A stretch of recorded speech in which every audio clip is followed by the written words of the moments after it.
Thanks so much for having us out here. Bet. Tell me the history of your Christmas tree farm. Well, the name of our tree farm is Walnut Grove Tree Farm, and it has a little history behind it because it actually was called Walnut Grove Lodge when we bought the place, and also you can see all the walnut trees around here, so we retained the name Walnut Grove Tree Farm. And we bought the farm in late 1982 with the idea of planting Christmas trees, and planted the first Christmas trees in the spring of 1983, and sold the first Christmas trees in 1990. So this is our 35th year of selling Christmas trees. What kind of trees are you growing here just north of Lincoln?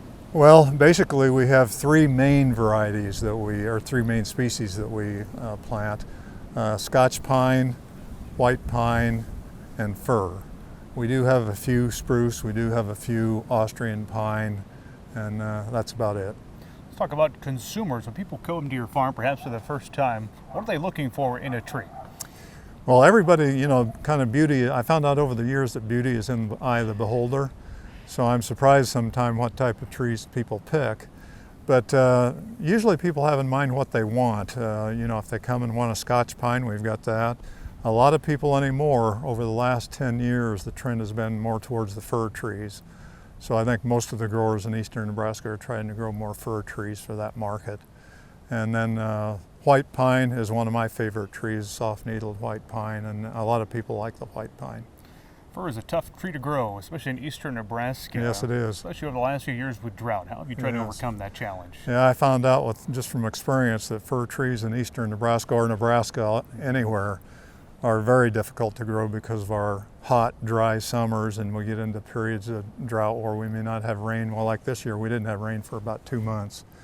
And I found out if we don't get rain with firs in about 2 weeks, they start dying. So a few years ago, I took the jump and invested in some drip irrigation system, kind of a rudimentary one, but some drip irrigation system. And so all of my first and second year fir trees are under drip irrigation, and a few of the white pine, but mostly just the fir.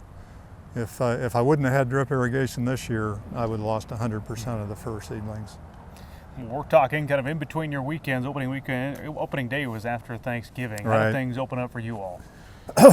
Opening day this weekend was absolutely crazy.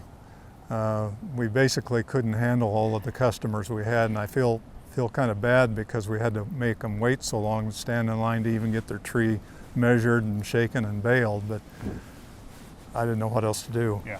So that first week, the first day was crazy, and then the Saturday and Sunday slowed down some, but it was still a busy weekend in total. In general, over the years you've been growing trees, consumer demand still there, at least for the choose and cut farms? I think for the choose and cut farms in Nebraska, I think I've seen the demand.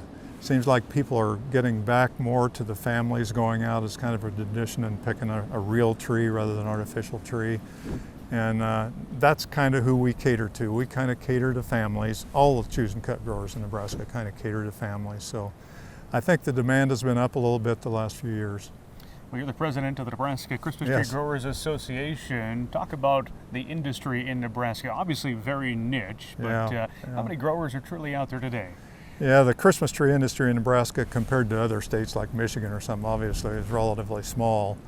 And all the growers in Nebraska are choose and cut growers. There's no wholesale growers in Nebraska.